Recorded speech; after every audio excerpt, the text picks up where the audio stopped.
Here's the other thing, boys and girls. So Keith came on the show Wednesday. Keith, I keep saying his name correctly. I think it's Niebeer. Somebody called me out in the comment section. It's not Niebeer. It's Niebeer. It's not Niebeer? Niebeer? See? Niebeer. It wasn't just me. He's never corrected me. We damn near we hang out every I've week. only heard you say it, so I said how you say it, so yeah. Yep. Okay. Keith, so get him, Keith. We had Keith from 3 on. He talked about possible portal targets, and linebacker was one of them. And it made sense when we talked about it. I was like, yeah. And people in the comments like, what? We don't need linebackers. And when you looked at it comparably, like, yes, the quality is exceptional, the talent through the roof. But like Keith said, they rotate a lot. We had Derek Wingo playing a lot. We had Jaden Robinson. We had R.J. Moten, right? You had Shamar James. Those are three guys are gone. Yeah. Right? So those are 3 linebackers that played effective time. And then you had Aaron Childs, Pup Howard, Miles Graham, Jaden. Those guys still played, right? R.J. Shamar and Derek Wingo, are the 3 that are gone. Mm-hmm. Everyone else outside of Ty Jackson, who also committed, and the 3-star linebacker from Alabama, but I think he's coming off an injury. There's not much of a full replacement. So in a sense, you should go get one more if you're looking at how they rotated everybody, because everybody played. Even if you would argue that Aaron Childs and Miles Graham are the best 2 guys and Jaden Robinson are 1-2, that's fine. Derek Wingo, loved Derek, but he was nowhere near the top of that depth chart, but saw a lot of time because of how much they rotate guys. That's just the way that Florida plays, and it paid dividends because they looked in the 4th quarter. It looked like they just started a football game, and they were able to provide that. So, go ahead. Were you gonna say something? And well, you saw some of that during the spring game. Some of those big runs and stuff like that. So we need that depth. We have bodies, but you need to go get some people that can fill the position. I know, not no shot to anybody. I know they say we got some walk-ons and all this other stuff. We need some guys that are proven, that can get right into the rotation and come ball for us. So I think that's a good look for us. Hopefully he sees what we have to offer. We have probably one of the greatest linebacker cores in the nation right now, and we have great linebacker coaches. So for a guy like him, I think he'll fit perfect for us if we can get him. If not, I think we'll still be looking. Yeah, so what we're talking about is Andrew Simpson here, the number 1 linebacker in the portal, and Florida has been in conversation. That's as far as we know about it as of now from Boise, and we know what Boise, they made a run. And look, their coach came out and was very adamant that they weren't going to be able to make the run again because the amount of money that was being thrown towards this team after their run last year, he's like, it's going to be impossible to keep. He was complaining about the NIL. Look, I get it. You're going to lose a lot of these players, but his transfer portal ranking, 13th nationally, number 1 linebacker, 94.51, going into his redshirt senior year. This guy's looking to make a big splash wherever he goes. So, look, does Florida make a run here? I mean, he's going to ask for a hefty check. Yeah, because not even that. It's your redshirt senior year. You want to go where you're going to be that guy. You want to go out there and be Ray Lewis and out there. So we'll see what we can do. But I'm sure he wants to go somewhere where he's going to be that. He's the number 1 linebacker in the portal right now. Look, I love the somewhere where you're going to have 100 tackles. Yeah, let's see. Like, where's his head at? Is it all a bag? Is it all about making your value as best as possible? You make that championship run, already out. He said, "We're not getting bro." I don't think we're getting him either. But I like the fact we're in a buying position. So it excites the fact that we're even at least reaching out and doing our due diligence as Florida to go after and say, hey, we feel confident enough that we can make an offer that's reasonable enough for you to even. Now, listen, he's probably getting 1.5, 2.5. I mean, the number 1 linebacker is huge. I don't know what the value is in the portal right now for linebackers. I know for edge, you say 5? No, I said the vibes. The vibes got to be high because we got to be selling a little bit of championship. Correct. You're selling a future check. That would be my argument for him is like, hey, let's say your market's 3.5. We'll give you 2.6. You ever watch your favorite football team, whether college or NFL, and you see the hold? Where's the flag, ref? Where is it? You're calling, you're whistling, or sometimes it's the other way around. They call the hold, and you're like, open your eyes, ref. Well, now you get your chance to have your voice heard. With Penalty Verdict, you get to do all of that. With Penalty Verdict, you get to vote on penalties called in real time on both NFL and college football games. Engage with a community of football fans who desire fair play and accountability. Unlock the next dimension of sports by engaging with real-time polling of referees, players, and teams. View data-driven insights to help inform discussions about the game. Penalty Verdict is the development phase, and we would love to hear back from you. What features do you want to see in the app for next football season? Check out penaltyverdict.com/Hightop Sports to get in on the action now. Listen, boys, you and I both know we have had our moments of hooting and hollering. Now's your time to speak up. We're giving you the platform. Take advantage of it. 7, right? With the fact that 90% of your games are going to be on primetime television.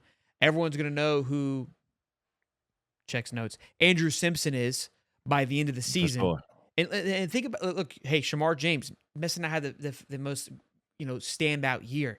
Carries a logo, goes out, does great things in the portal. Florida pumps in Ventrell Miller, has a great year last year at Jaguars. We've got a track record of pushing linebackers into the NFL and having success. Like, there's a bigger pitch there.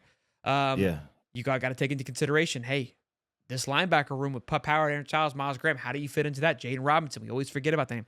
How does he fit into that as well, too? Yeah. So there's a lot of moving pieces. Again, this is one of those, we kind of circle it, but you feel good. You feel good where Florida's at. It'll be funny to see where it comes down. And if they land a visit, then it gets serious. If they're able to schedule something, that's where I go, all right, here we go. We'll definitely we'll have to talk about that where to happen. But small, I tell you what, so far, I'm not conspiracy theories. He got the colors. He's familiar with the colors, bringing that same energy and excitement. You know what I mean? Won't be a culture shock. Y'all got the little, is that like an orange and blue going on over there? You know what I mean? Bring it on over to the Gators. But you never know with some of these guys. Some kids, they don't go to the school they've always dreamed of as a kid. You never know. This kid could be a diehard Florida Gator and finally getting a chance to say, you know what, I can graduate as a Gator. So to some people, that means more than anything. And so, I like when those situations hit where you got a top quality recruit that may hit the portal, but he always wanted to be a Gator. He just ended up at a small school and showed out. Now he gets that shot. I like that. Absolutely. Connor Clark's chirping. He's talking. I got to get to him in just a minute. But people in here we don't pay. We don't do these things.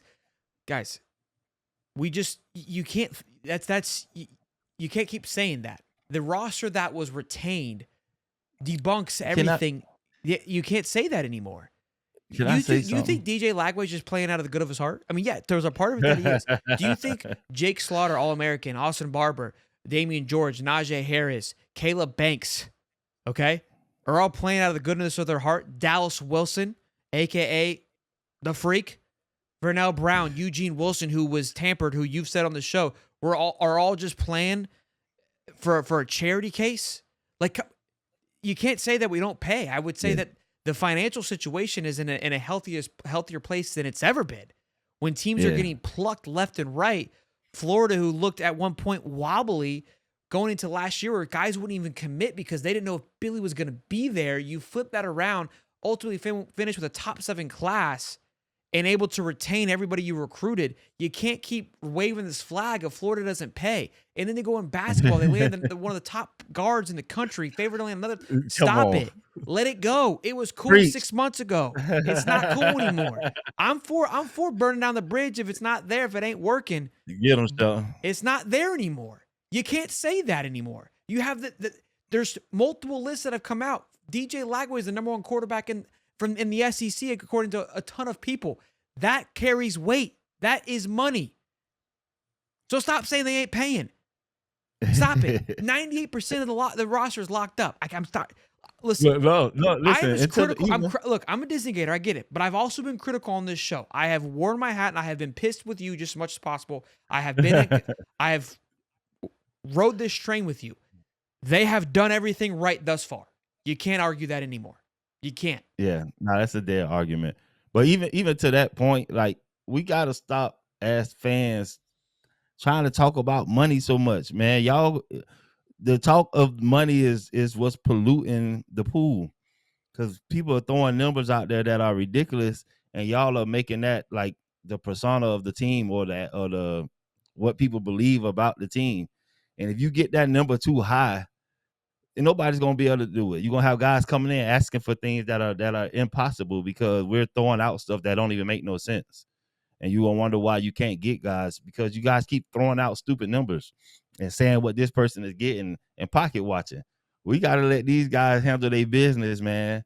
And we take care of ours as being fans. We don't know what these people are making. Nobody has showed me one screenshot of a contract or anything saying what somebody's making for us to be out here making these assertions. But it is, the fans going to do what they do, but sometimes you can do more harm than help. We almost kind of want to circle the W's more than the losses, but how many times, I mean, think about the kid from Texas, the wide receiver that everybody wanted. Billy pushes away, commits to Washington. He's back in the portal. Micah Hutz is running around all over the place. He's transferred from here to there.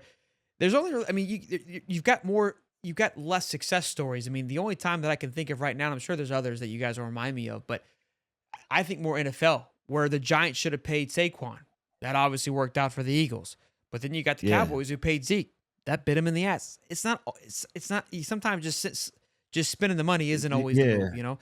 But look, I think Florida's in a good place, and I don't think they don't have to go spend. That's the luxury that Florida has. They don't need to go and spend over the threshold for this linebacker, because look, I can give you what we feel is a fair amount, but I'm selling you more, and I'm not selling you a pipe dream. This is short income. An extra $500,000 or $750,000 isn't going to make or break you. The next stage is. That has to be the conversation. That needs to be where this kid's head at. I'm not saying Florida is the best option.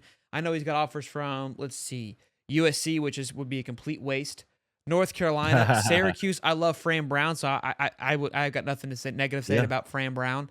I think he would do well. UCLA, they're a defensive heavy school. Nico's in shambles out there. I wouldn't mind that. Virginia Tech, get out of my face. Penn State, linebackers, edge rushers have success. I could see where Penn State has an argument. I'm cool with those. Arkansas, you're wasting your time. Stanford, now I'm a comedian. You might have hit on the head with the Penn State.